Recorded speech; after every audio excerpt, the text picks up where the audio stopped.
நேயர்கள் அனைவரையும் வாட் 24/7 நிகழ்ச்சிக்காக இன்று நாம் தெளிவான தமிழக அரசியல் களம் குறித்த ஒரு ஆய்விலே ஈடுபட்டிருக்கிறோம். இந்த நிகழ்ச்சிக்கு உங்கள் அனைவரையும் வரவேற்கும் உங்கள் சுஃபியான். நேயர்களே, உலகில் மிகப்பெரிய சனநாயக நாடு ஒரு திருவிழா உலகில் இப்போது நடந்து கொண்டிருப்பது இந்தியாவில். அதுவும் குறிப்பாக கலாச்சாரமிக்க ஒரு மண்ணாக தமிழகத்தினுடைய அரசியல் நிலை குறித்து நாம் தெளிவாக இன்று விவாதிக்க இருக்கிறோம். இந்த ஆய்வில் களத்திலிருந்து வருகிற செய்திகள் என்ன? தமிழகத்தில் இப்போது ஏற்பட்டிருக்கக்கூடிய இந்த போட்டியில் வெல்வது யார்?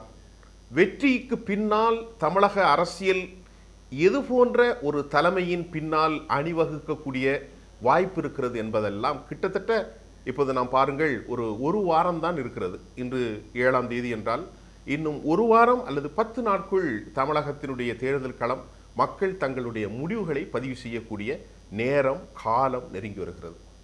இந்த சூழ்நிலையில் கூட்டணிகளுக்கிடையே பரஸ்பரம் பிரச்சாரம் சூடுபிடிக்கிறது. உலகத்தில் எங்கும் காணப்படாத அளவிற்கு பணம் ஆறாக ஓடுகிறது. இதுவும் இந்த ஜனநாயக திருநாளுடைய ஒரு அங்கமாகத்தான் நாம் பார்க்கிறோம். திராவிட முன்னேற்ற கழகத்தினுடைய இயற்கையிலே திமுக அவர்களுக்கென்று வாக்கு வங்கி ஒரு ஸ்டெபிலிட்டியாக சொல்ல வேண்டுமென்றால் 33% தவிர எப்போதும் அல்ல. 33% தான் திராவிட முன்னேற்ற கழகத்தினுடைய வாக்கு வங்கி. 1980களில் எம்ஜி ராமச்சந்திரன் தனித்து போட்டியிட்ட போது, காங்கிரஸ் கட்சியோடு அவர் இணைந்து போட்டியிட்ட போதும் திராவிட முன்னேற்ற கழகத்துக்கும் அதிமுகவுக்கும் உள்ள இடைவெளி 5%.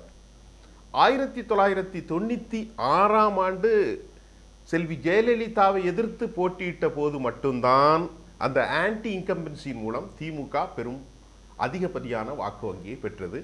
ராஜீவ் அசாசினேஷனில் கூட அவர்கள் பெற்ற வாக்கு வங்கி வெறும் 26% மட்டுமே. சரி, இந்த புள்ளியல் கணக்கெல்லாம் நம்ம கடந்த காலமாக வைத்துவிடும். இன்று தமிழ்நாட்டில் அரசியல் மலர்ச்சி வாய்ப்பு யாருக்கு இருக்கிறது என்பதை நாம் பார்க்கிறோம். ஆளுகிற அதிமுக நிச்சயமாக அவர்கள் நம்பியிருப்பது பணபலத்தை மட்டுமே என்பதில் எந்த விதமான சந்தேகமும் இல்லை. இதில் எனக்கு தனிப்பட்ட எந்த கருத்தும் இல்லை. குறிப்பாக ஒரு கரிஸ்மாட்டிக், அதாவது மக்களை ஈர்ந்தெடுக்கக்கூடிய ஒரு மத்திய தலைமை அதிமுகவில் இல்லை. நான் ஏன் சொல்கிறேன்னா, கடந்த முறை இதை பதிவு செஞ்சேன். களத்தில் பார்க்குறோம், தருமபுரியில் பார்க்குறோம், பொள்ளாச்சியில் பார்க்குறோம், கோவையில், திருநெல்வேலி, எல்லா இடங்களிலும் ஒரு மாநிலத்தினுடைய முதல்வர் பேசினா எந்த அளவிற்கு ஒரு கவர்ச்சி இருக்க வேண்டும், அவருடைய பேச்சு எந்த அளவுக்கு ஒரு மக்களை சென்று அடைய வேண்டும், எந்த விதமான ஆர்ப்பாட்டமோ ஒரு ஆர்ப்பரிப்போ மக்கள் புரிந்து கொள்ளக்கூடிய ஒரு சாதாரண தமிழ் கூட இல்லை பாருங்க. அந்த பேச்சில் எந்த காரசாரமான ஒரு விவாதமும் மக்களை ஈர்க்கக்கூடிய ஒரு வகையில் ஒன்றும் இல்லை. அப்போ அகில இந்திய அண்ணா திராவிட முன்னேற்ற கழகம் இந்த தேர்தலில் அவர்கள் நம்பியிருப்பது மத்திய அரசாங்கத்தினுடைய முழு ஆதரவு, ஆட்சியினுடைய பலம், ரதகஜ துரஜாதிபதிகள் என்று அழைக்கப்படுகிற பணபலம், ஆள்பலம். ஆனால் வாக்கு வங்கி எப்படி இருக்கிறது என்றால், நிச்சயமாக நான் உறுதியாக சொல்கிறேன், தேர்தல் முடிந்த பிறகு அதிமுக எந்த ஒரு நிலையை அடைய போகிறது என்பதை தமிழக மக்கள் உணர்ந்து கொள்வார்கள். திருப்பி ஏன் நான் அதை சொல்ல வாரேன் அப்படின்னா, நான் கடந்த முறை இதே பதிவில் சொன்னேன், டிடிவி தினகரன் என்கிற ஒரு நபர், அவருடைய அரசியல் எதிர்காலம் என்ன என்று நான் தெளிவாக சொன்னேன். டிடிவி தினகரனை நான் பார்த்தது கூட இல்லை, அவருடைய கட்சியினுடைய நிலைமையும் எனக்கு தெரியாது.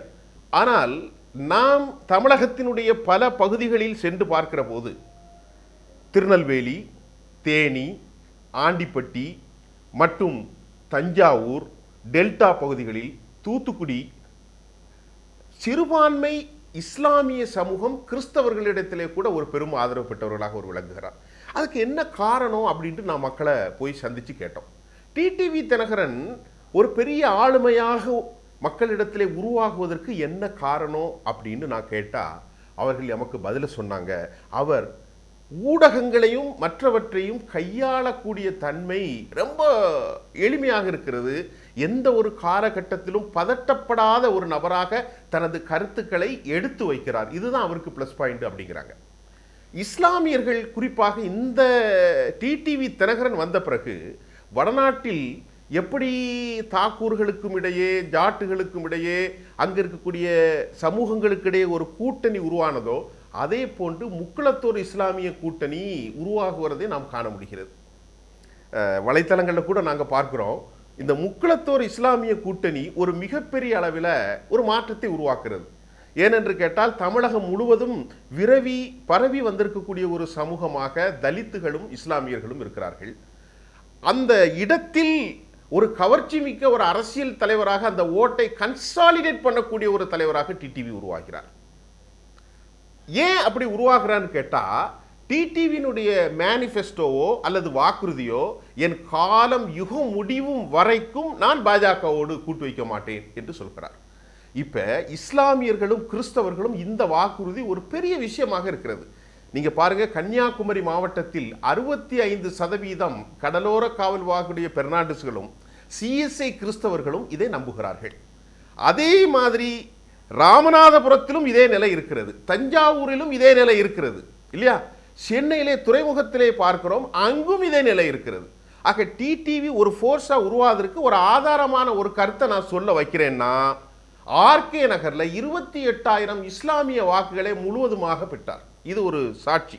ஏன் அவர்கள் பார்க்கிறார்கள் என்று சொன்னா, இன்னைக்கு தமிழ்நாட்டில் எவ்வளவு சிறுபான்மை வாக்குகள் இருக்கிறதுன்னா 10% மேல் 12% வரை முஸ்லீம்கள் வாக்குகளும், குமார் என்ற பெயரிலும் சுந்தர் என்ற பெயரிலும் பல இந்து பெயர்களில் வாழுகிற கிறிஸ்தவர்களும் சேர்ந்தால் 20+ இருக்கிறது. 20% மேலன்னா சாதாரணமான விஷயம் கிடையாது. இந்த ஓட்டு இப்ப எங்க முதன்முறையாக திமுகவுக்கு ஒரு கிராக் ஏற்படுதுன்னு சொன்னா, திமுக இந்த முறை, நான் இன்று காலை வேலூரில் இருக்கக்கூடிய முக்கிய திமுக பிரமுகரிடத்தில் கேட்கிறேன், அவர் பேரை சொல்றது நாகரிகம் இல்லை, அவர் சொல்றாரு கொஞ்சம் சிரமமா தான் இருக்கு அப்படின்ட்டு. திமுக இந்த முறை இஸ்லாமியர்களுக்கும் கிறிஸ்தவர்களுக்கும் ஒரு இடம் கூட பிரதிநிதித்துவம் கொடுக்கப்படாதது அந்த சமூகங்களுக்கிடையே, குறிப்பாக இஸ்லாமிய சமூகத்தில் மிகப்பெரிய டிசென்ட், கருத்து பரிமாற்றத்தை, கருத்து வேறுபாட்டை உருவாக்கி இருக்கிறது. ஏனென்று கேட்டால், கோவை கலவரங்கள் எல்லாம் நடந்து முடிந்து அது ஒரு பசுமரத்தாணி போல் அவர்கள் உள்ளத்தில் வடுவாக பதிந்திருந்த போதும் கூட இங்கு பெரிய தவறை திரு மு.க. ஸ்டாலின் செய்கிறார் என்பதை நான் உறுதியாக சொல்லுகிறேன். ஏனென்று கேட்டால், மு.க. ஸ்டாலினும் திமுகவுக்கும் மாற்று தலைமை இல்லாது என்று யோசித்துக் கொண்டிருக்கிற போது அந்த இஸ்லாமியர்களின் வாக்கு வங்கியை கன்சாலிடேட் பண்ணி முக்குளத்தோருடைய வாக்கு வங்கியும் அதிமுகவுடைய குறிப்பிட்ட சதவீத வாக்கு வங்கியும் அவர் பெற்றிருக்க வேண்டிய இந்த சூழ்நிலையில் டிடிவியினுடைய வெற்றி இந்த முறை உறுதி செய்யப்பட்டு அவர் எத்தனை சீட்டு பிடிப்பார் என்பது நான் சொல்ல முடியாது. ஆனால் அவர் பெறக்கூடிய வாக்கு சதவீதம் தேசிய அரசியலின் கவனத்தை அம்மா மக்கள் முன்னேற்ற கழகத்தை நோக்கி திருப்பும் என்பதில் எந்த சந்தேகமும் இல்லை. இதை நான் அவருக்கு ஆதரவாக சொல்லணுங்கிற தேவையில்லை, நான் அந்த கட்சி சார்ந்தவனும் அல்ல. அதற்கு பின்பு என்ன நடக்கும்னு நீங்க பாருங்க, அதிமுகவிலிருந்து ஒரு பெரும் குழுக்கள் அந்த பக்கம் போய் சாரும் இல்லையா? அது நடக்கும், பெரும் குழு. ஏன்னா இப்போ 15 முதல் 20% அதிமுகவினுடைய சார்பு வாக்கு வங்கி அவர் பக்கம் இருப்பதாக சொல்லப்படுகிறது. சிறுபான்மையினர்கள் வாக்கு வங்கி அவர் பக்கம் இருப்பதாக சொல்லப்படுகிறது. முக்குளத்தோர் வாக்குகள் முழுவதுமாக அவர் பக்கம் இருப்பதாக சொல்லப்படுகிறது. ராமநாதபுரத்தில் இம்மானுவேல் சேகரனுக்கு மணிமண்டபம் கட்டுவோம் என்று முக்குளத்தூர் சமூகத்தை சார்ந்த ஒருவர் முதலாக வெளிப்படையாக ஒரு அறிக்கை விடுகிற போது அந்த சமூகமும் இவர் பின்னால் போகிறது இருக்கிறது. அடுத்து பாரம்பரிய தலித்துகள் வாக்கு வங்கியும் இவர் பின்னாக போகக்கூடிய சூழ்நிலையில் இந்த தேர்தலில் முடிவுகள் திமுகவுடைய வெற்றி அதிகப்படியாக இருக்கும் என்பதில் எனக்கு சந்தேகம் இல்லை.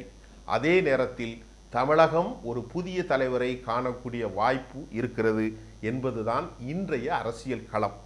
நேற்று நம்ம பார்த்தோம் லயோலா காலேஜினுடைய விவகாரம் இருந்து. ஆனால் இன்னைக்கு நமக்கு கிடைச்ச தகவல் என்னன்னா, அது முழுக்க ஒரு பெய்டு செப்பாலஜா தான் இருந்திருக்கிறது, அல்லது அதில் ஒரு ராங் தாட்ஸ், ஏதாவது தவறான எண்ணங்கள் யூகத்தின் அடிப்படையில் சற்று முன்னால் என்னிடத்தில் ஒரு பத்திரிகை மூத்த நிருபரே என்னிடத்தில் சொல்கிறார். இது நம்பத்தகக்கூடிய செய்தி அல்ல. அதையும் தாண்டி நான் சொல்கிறேன், திமுக காங்கிரஸ் கூட்டணி அதிகமான இடங்களை கைப்பற்றும் என்பதில் எனக்கு எந்த சந்தேகமும் இல்லை. அதுவும் வன்னியர், குறிப்பாக மேற்கு மாவட்டங்களிலும் கூட எடப்பாடிக்கு அதிகமான வாக்குகள் கிடைக்கும் என்று சொன்னாலும் கூட அதிலேயும் சில மாற்றங்கள் ஏற்படலாம் என்கிற செய்தியும் வருகிறது. ஒட்டுமொத்தமாக இறுதியாக ஒன்றை சொல்லி முடிக்கிறேன். சேலத்தில் அதிமுக பின்னணியில் இருக்குன்னா உங்களுக்கு நம்ப முடியுதா? திருவண்ணாமலையில் நீங்கள் நம்ப முடியுதா? ஏன் திருநெல்வேலியில் நீங்கள் நம்ப முடியுதா? கன்னியாகுமரியில் பொன்னாருக்கு இழுவரினா நீங்கள் நம்ப முடியுதா? இப்படிப்பட்ட ஒரு சூழ்நிலை இருக்கிறது. நான் பார்த்த அளவில் 90% மக்கள் மோடிக்கு எதிரான மனநிலையை சொல்கிறார்கள். இது எனக்கு பெரிய ஆச்சரியமாக இருக்கிறது. ஆனால் அவங்க தெளிவாக இருக்காங்க யாரை கொண்டு வரணும் அப்படிங்கிறதுல. ஆக இந்த மாதிரி புதிய தலைமைகள் உருவாகுவதற்கு வாய்ப்பு இருக்கிறது, வெற்றி பெறுவதற்கு வாய்ப்பு இருக்கிறது. இதற்கு பின்பு தமிழ்நாடு அரசு ஒரு 6 சீட்டை பிடிக்குமாங்கிறது பெரிய கேள்வியாக இருக்கிறது. ஆனால் மக்கள் ஒரு தெளிவான முடிவில் இருக்காங்க. யார் பணம் கொடுத்தாலும் வாங்கிக்கணும், வாக்குகளை நாம் யாரை நிர்ணயிக்கிறோமோ அந்த அடிப்படையில் ஓட்டு போடணும்னு முடிவு பண்ணிட்டாங்க. ஏன்னு கேட்டிங்கன்னா, நீங்கள் காசை கொடுத்து தான் ஓட்டை வாங்கணுன்னு இருந்தால் கடைசி கடந்த காலங்களில் நடந்த வரலாறுகள் அதற்கு நேர் மாற்றமாகத்தான் இருக்கிறது. உலகில் எங்கமும் மக்களை மடைமாற்றம் செய்ய முடியாது. திண்டுக்கல்ல மாயத்தேவர் ஜெயிக்கும் போது கருணாநிதியுடைய அறிவுஜீவியும் கருணாநிதியிடம் உள்ள செல்வமாக இருந்தது. அன்னைக்கு எம்ஜிஆர் ஜெயித்தார் இல்லையா? 1980 ஜெயித்தார். நான் ஏற்கனவே பல இதில் சொல்லியிருக்கேன். ஆக பணம் மட்டும் வெற்றி பெறுவதற்கல்ல, மக்கள் எடை போடுகிறார்கள். அதுக்கு என்ன காரணம் அப்படின்னு பார்த்தா, என்ன காரணம், இன்னைக்கு எல்லாருமே மீடியாவை தன் கைகளில் வைத்திருக்கிறார்கள். அவர்கள் வைத்திருக்கக்கூடிய ஆப் மூலம், அவர்கள் வைத்திருக்கக்கூடிய மொபைல் மூலம், ஃபேஸ்புக், ட்விட்டர், இன்னும் பல தளங்களின் மூலம் அப்பப்போ நியூஸை அவங்க உள்வாங்குறாங்க, அக்சஸ் பண்ணிக்கிறாங்க. அதன் மூலம் குடும்பத்தில் அவங்களுக்கு டிஸ்கஸ் பண்ணுறாங்க. இன்னைக்கு ஜிஎஸ்டி பற்றி பேசாத ஆட்களே இல்லைங்க.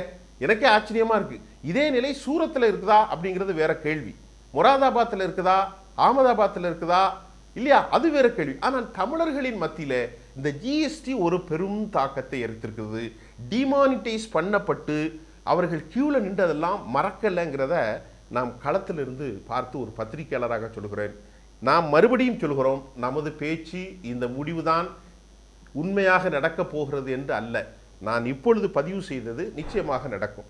2009 எப்படி ஒரு அரசியல் சூட்சமத்தில் ஒரு வாழ்க்கை யார் கிடைச்சது, விஜயகாந்த் கிடைச்ச மாதிரி தமிழ்நாட்டில் இந்த முறை ஒரு புதிய தலைவரை அடையாளம் காணும். அந்த தலைவராக டிடிவி இருப்பதற்கு அதிகமான வாய்ப்புகள் இருக்கிறது. திராவிட முன்னேற்ற கழகம் காங்கிரஸ் கூட்டணி அதிகமான இடங்களை வெற்றி பெறும் என்பதிலும் எமக்கு மறுக்க முடியாத அப்பளுக்கில்லாமல் ஒரு உண்மையை நாம் அதையும் பதிவு செய்திருக்கிறோம். தமிழகத்தில் மிக அதிகமாக மோடி எதிர்ப்பு அலைகள் எல்லா பக்கமும் வீசுகிறது என்பதையும் நாம் மறுப்பதற்கு தயாராக இல்லை என்பதே எமது உறுதியான பதிவு. இன்று நாம் 12:30 மணிக்கு கிடைத்த தகவலை நான் உங்களிடத்தில் பரிமாறுகிறோம். இனி வரக்கூடிய காலங்கள் O24/7 அனைத்து தமிழ் மக்களுக்கும் எந்த பக்கமும் சாயாத, பயாஸ் இல்லாத நடுநிலைமையான செய்திகளை கொடுப்பதற்கு நாம் முயற்சி செய்திருக்கிறோம். மிகச்சிறந்த ஆளுமைகள், பத்திரிகையாளர்கள் எமது களத்தில் உங்களோடு சந்திக்கும் வரை உங்கள் அனைவருக்கும் நன்றி கூறி விடைபெறுகிறோம். O24/7 என்றும் உங்கள் பணியில். நன்றி, வணக்கம்.